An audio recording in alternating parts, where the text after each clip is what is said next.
3, 2, 1. Donc, bonjour chers étudiants. Cette fois-ci, nous allons parler de ce qu'on appelle l'obtention végétale.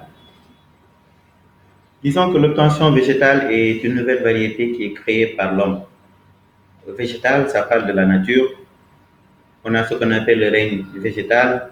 On a ce qu'on appelle les variétés sauvages, comme un peu les mangues, les tomates, le piment, les choux, en tout cas différentes formes de légumes. Et l'homme va essayer d'apporter ce qu'on appelle une amélioration à tout cela. Raison pour laquelle on va trouver beaucoup de variétés de tomates, on va trouver beaucoup de variétés de mangues, on va trouver beaucoup de variétés de pommes, de raisins, en tout cas beaucoup de variétés. Raison pour laquelle, vous voyez par exemple l'exemple qui est là devant vous, qui concerne ce qu'on appelle les raisins. Vous voyez les raisins qui sont verts, les raisins qui sont un peu rouges, oranges. Et là aussi, c'est un exemple de variétés de pommes que vous avez, des pommes qui sont un peu jaunes, des pommes qui sont oranges, qui sont vertes, qui sont un peu rouges, bordeaux, rouges. Vous voyez, ça, c'est des variétés qui ont été faites par l'homme, qui ont été créées par l'homme. Et il y a des conditions pour être protégé. Pourquoi protéger? Parce que c'est quelqu'un qui va prendre beaucoup de temps pour pouvoir un peu, disons, réfléchir, pour pouvoir faire des tests, pour pouvoir un peu voir s'il peut créer une nouvelle forme de variété. C'est la raison pour laquelle il faut récompenser ces personnes-là, il faut les protéger.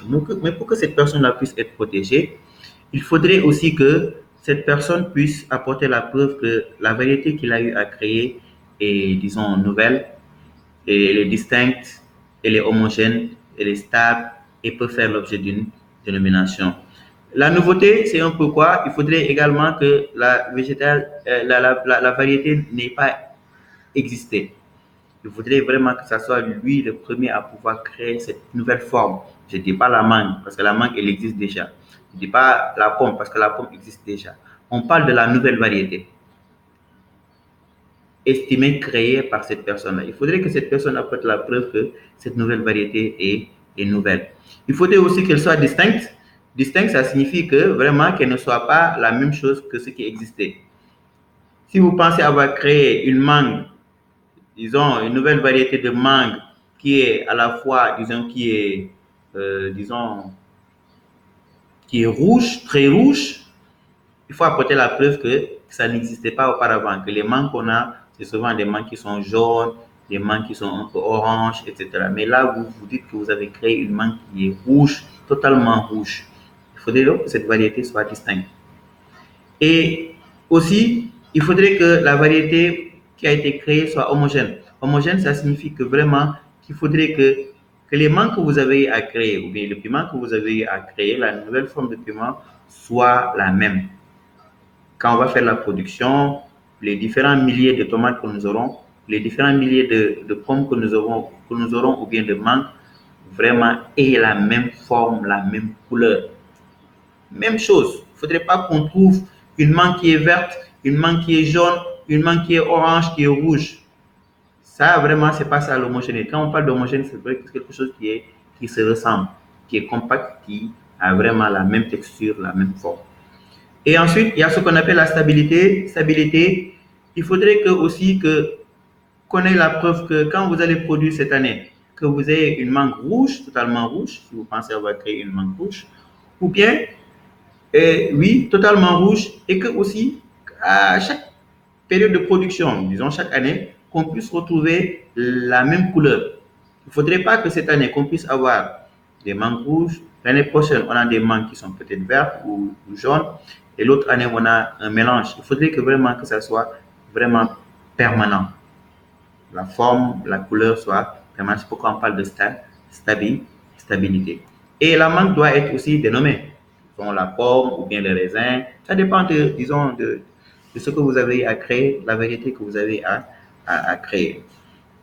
Et les conditions de forme, un peu, c'est il faut faire une demande, il faut aussi payer la taxe, il faut aussi identifier le taxon botanique et aussi faire la dénomination, faire une description technique. Comment vous avez pu faire pour aboutir à à cette variété. C'est pas seulement, comme on appelle souvent les manques greffes ou etc. là. C'est pas ça, hein. Là, il faudrait apporter la preuve vraiment que vous avez créé une nouvelle variété qui n'a jamais existé. C'est vous seul qui avez pu le faire. C'est pourquoi vous êtes protégé. Et la protection dure 25 ans à compter de la délivrance de l'obtention. Ça, c'est l'obtention végétale. Maintenant, il y a un autre actif de propriété intellectuelle qu'on appelle un peu les dessins et modèles industriels. Le dessin et modèle industriel, pour dire vraiment court, c'est quoi? C'est le design. D'accord? Le design, c'est quoi? C'est un peu la forme. On va parler de design de voitures. Vous voyez, par exemple, si vous prenez le design de Peugeot, c'est pas la même chose que le design, par exemple, de Citroën, qui est la forme de coccinelle. Et il y a aussi le design un peu de Mitsubishi, le design de Mercedes. C'est pas la même chose. Le téléphone portable aussi, vous le prenez, c'est la même chose. Vous allez voir que le design de Samsung n'est pas le même que le design des autres portables. Vous allez avoir aussi le design des ordinateurs, etc., le design des fauteuils, des bracelets, des bijoux, etc. C'est des gens qui ont créé, qui ont imaginé, qui ont dit, qui ont réfléchi pour dire, ah, si on fait, disons, le téléphone portable de cette manière-là, il va être vraiment beau, il va attirer des gens. La principale fonction un peu du design, c'est ça, attirer, disons, parce que le téléphone portable, si vous prenez un petit téléphone portable ou bien vous prenez un autre téléphone portable qui est vraiment très joli, vous allez voir que les deux ont la même fonction. C'est quoi? Appeler, recevoir des appels, etc. Mais l'entreprise ne vise pas cela. Il ne vise pas vraiment cette fonction-là, le fait d'appeler autre. Ce qu'il vise, c'est quoi? Ça, c'est réglé par, disons, la fonction autre est réglée par ce qu'on appelle l'invention et autres. Mais là, ce que recherche un peu l'entreprise, c'est quoi? C'est de pouvoir vraiment toucher le client, faire en sorte que le client dise waouh, c'est très joli. Vraiment, j'aimerais avoir ce genre de téléphone. Vraiment, j'aimerais avoir ce genre de voiture. Pourtant, ils ont une voiture, ils ont déjà une voiture, ils ont déjà un téléphone. Mais c'est parce que ce téléphone est joli, c'est parce que vraiment cette voiture est jolie, c'est parce que ce bracelet est joli, disons ces bijoux-là sont jolis, que vraiment on est attiré par ça. C'est ça le rôle du designer. Et pour être protégé, il y a des conditions un peu.